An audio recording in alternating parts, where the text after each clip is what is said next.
Welcome to this Patreon special.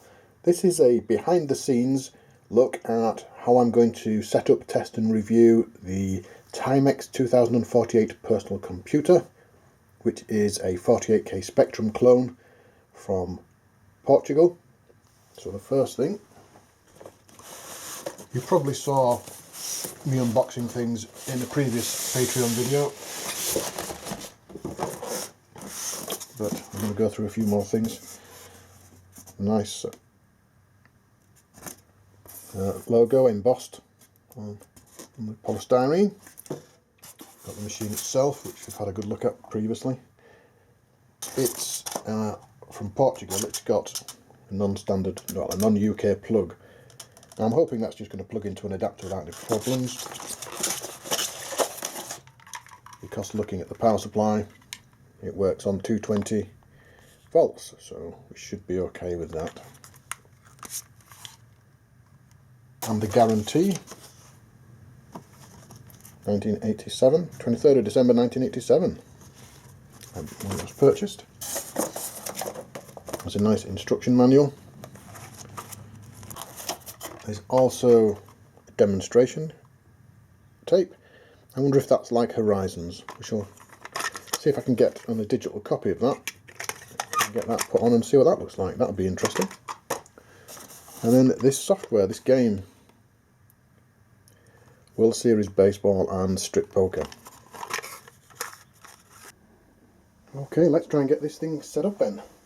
Seeing as it's got a composite monitor output, we'll go straight into that. And let's plug the power supply in. The power supply is already plugged into the adapter. Let's hope nothing explodes. Get the TV on ready, just in case we do manage to get a picture. I haven't tried turning this on yet. Always a nervous moment. Nothing. Why have we got nothing? Ah, okay, we've got nothing because I've not turned on the socket. Hang on. Aha! It comes to life. It works. 1982. Brilliant. We haven't done this for a long time. Beep. X 30 next X. Here we go. Machine's running, so what I need to do now is set it up with this ZX and load that demo tape, and let's put it to its paces, see what it can do. I've also managed to find a high colour demo, because this has a higher colour mode than the original 48K. And let's see what happens. Just use these old lead for now.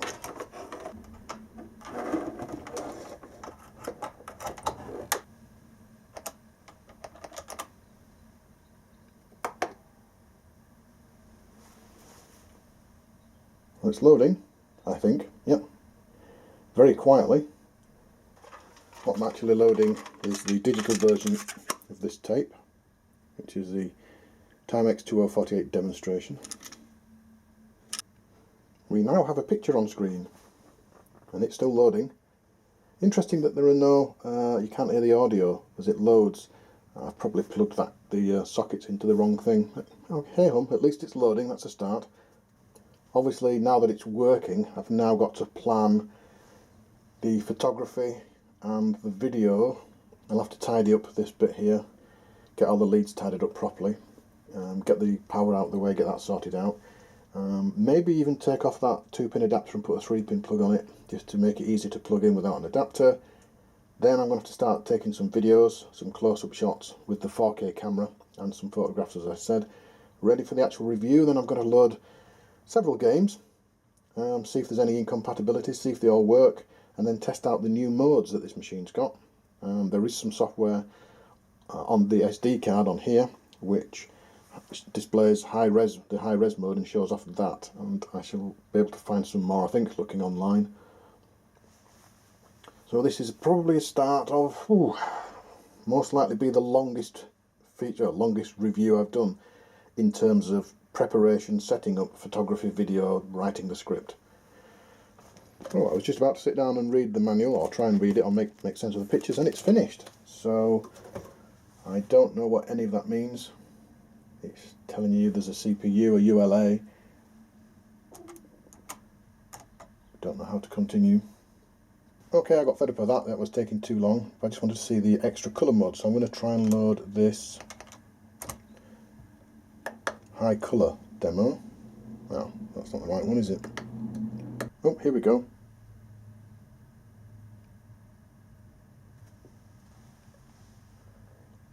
That's quite nice here. You can't really see it. I'm going to have to adjust this camera so you can see the output. It's a very short demo, and that's all it does. So I don't think it picks it up too well on the composite. I'll try and get a screen capture on an emulator and see what it looks like in more detail. But first we're going to play some games. So power switch off. Let's see what we can pick. What game shall we choose today, children? Let's try Jetpack, just for a change. While Jetpack loads, I'm thinking about whether this machine will be compatible with a smart card or Div-IDE. Now I think they are. However, I'll have to do some searching first. I wouldn't want to plug it in and then blow it up. But from memory, I think it's about 99% compatible. So high hopes for that. It'd be a lot easier to load things than it is trying to use the digital tape device down there. Let's see what it's like then.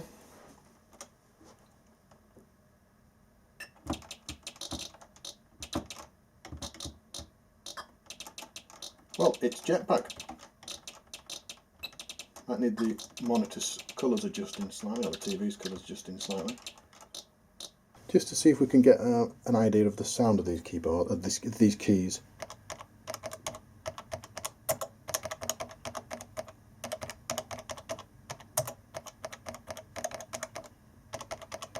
Absolute gibberish, but quite nice actually.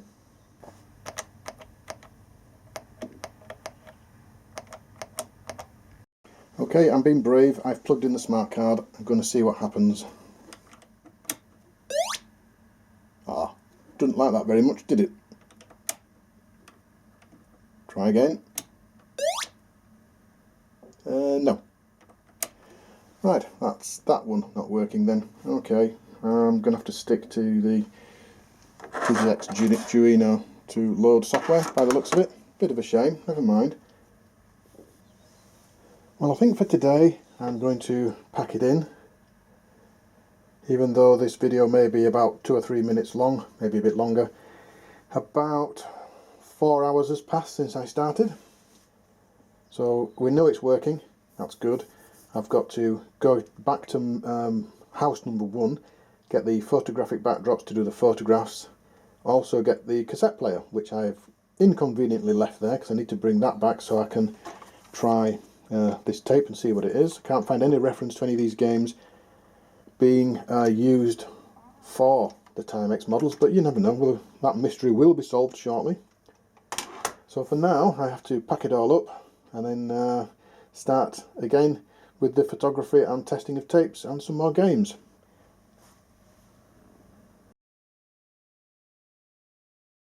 This evening I'm going to be taking photographs of the Timex 2048, and to do that I'm having to set up the studio on the floor.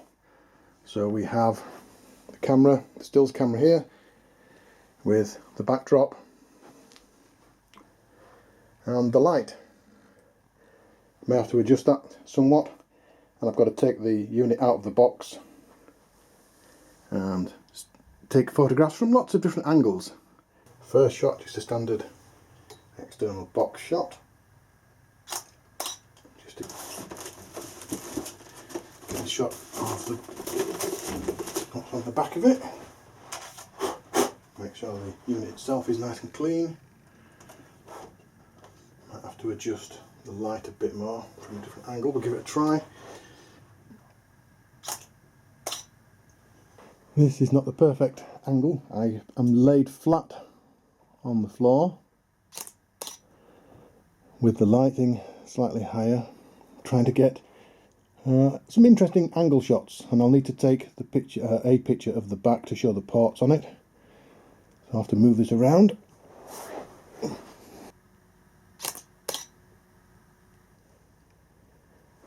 Now I'm just taking pictures of the joystick port.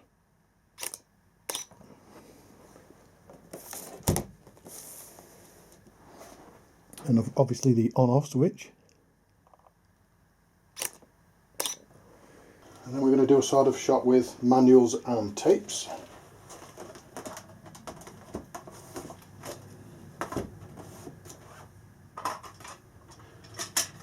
I'd better with it out actually. Like that. So, to give you a brief overview, I have the stills camera, I have the white backdrop, currently set out on the floor. To this side I've got the video lamp. Could do with another one of those. I did buy two battery powered ones, but the batteries lasted 2 seconds. So that one I've got is mains charged, mains powered should I say. I need another one of those. Just waiting for some more funds to come in. And I think with that, I think that just about wraps it up. Now all the photographs are done, I've got about 20 or 30 photographs. I can use them in both the magazine, articles and the show. So that's another stint out of the way. After this it's time to video the machine in action properly, get some nice close-ups, test some games, which I've done previously but I'm going to actually film it this time, and try the mystery tape. The mystery tape being this, which is World Series Baseball and Strip Poker. No idea what versions they are, who they come from. There's no mention on the internet of them. So we'll see what they are. They're probably just rip-offs or licensed from someone else, but the inlay says nothing, really. I have managed to get... I have rescued my tape player so I can wire this up properly and have some more fun playing games and some filming. Whew. So, thanks for watching this little section, and thanks for supporting the show. Welcome to the third and final part of behind the scenes of the Timex 2048 Portuguese computer, the Spectrum clone. This part we're going to set it all up, test some games and do most, if not all, of the video work, video filming. So without further ado, I'll get this set up and we shall jump back when it's all ready. And we're all set up. Just need a little bit of light.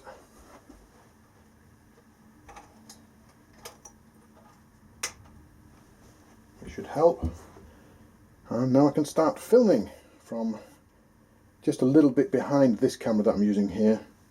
I've got the 4K video camera which I can start filming with. I'm going to take some sort of wide angle shots, maybe a bit of panning, then some close-ups before we actually start playing with the unit itself. Just going to get some close-up shots.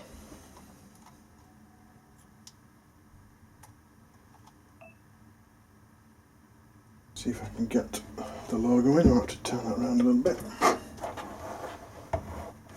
Get a shot from that side.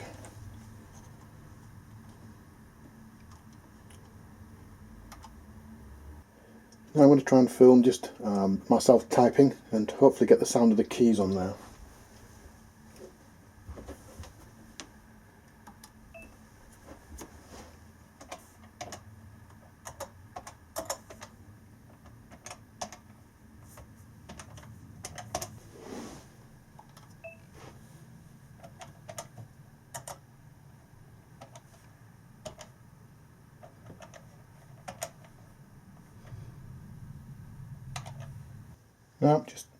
Now I'm just filming the loading of the demonstration tape that comes with it, and I'll superimpose over the top the actual footage captured from an emulator to make it a bit clearer.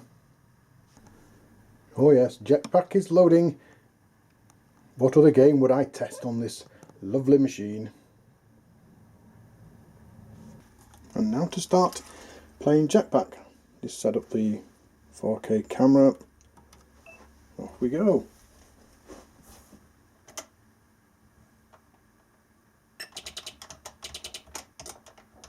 Oh, wrong keys.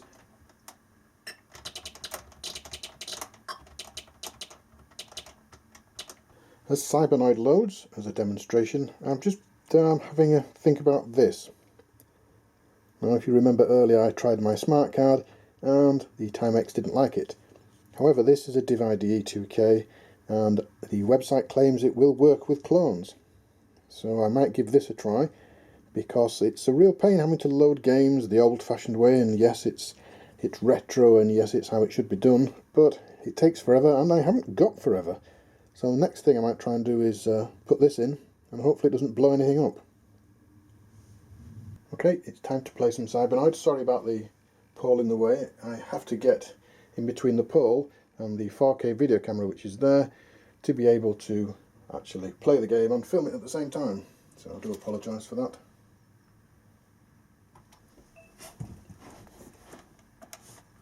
I can't play this game, as you will see shortly.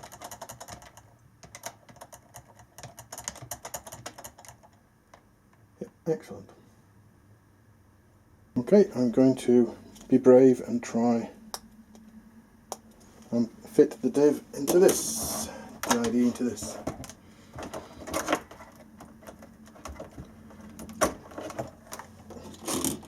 Fingers crossed that it works. Okay,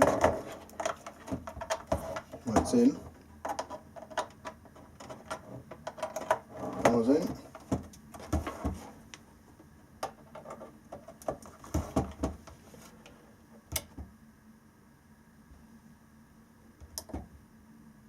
Well, it doesn't crash.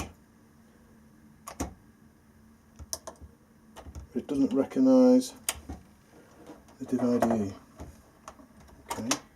I may have got those jumpers the wrong way around.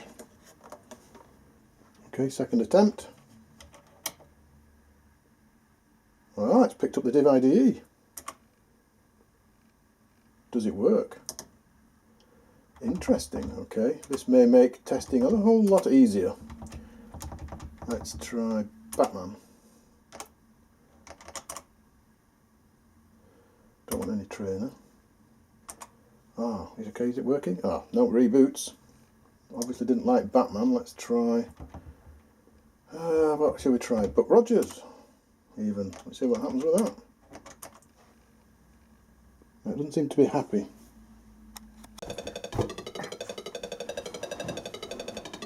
Well, there's been mixed results with the machine. It didn't work with the smart card. It started to work with the Div IDE, but wasn't happy about a lot of the games. In fact, all of the games I tried to load in it, apart from one 16K game. I think there's problems with certain RAM addresses being taken over. So it's back to the old-fashioned tape, and it seems to be happy with most of the things that I throw at it, although I did load Nightlaw once and it wasn't very happy with that either.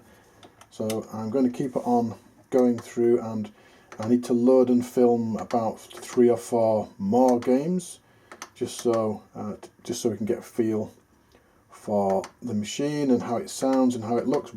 By now we all know that it sounds just like a Spectrum.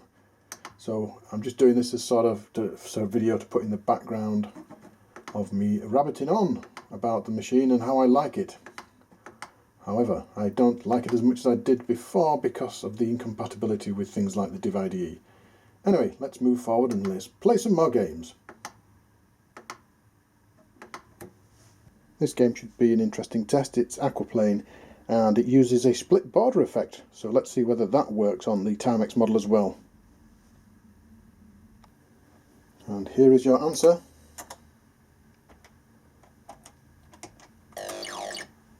Yes, it does.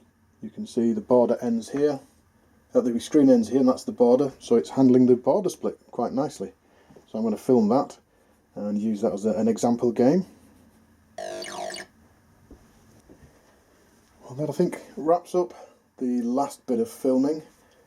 It's been about 4-hour session today, just getting this set up because, well, mainly because of all the angles and that you have to load the tapes in real time, about 4 or 5 minutes each. If it's a 48K game, obviously. I couldn't get World Series Baseball to work, managed to track down which version of Strip Poker it was. I've done all the filming, all the photography, so fingers crossed I should have enough to finish off the script with a few things that I've found and then to start editing the video together, hopefully. One last thing I'm going to try is to load Nightlaw again, just so that I can film it not working. I don't think I got the. I don't think I was rolling. I don't think I was filming. I don't think I was filming when Nightlaw didn't work. So I've got to wait another 5 minutes for that to load, and then that should be the end of the filming. So okay, on to editing.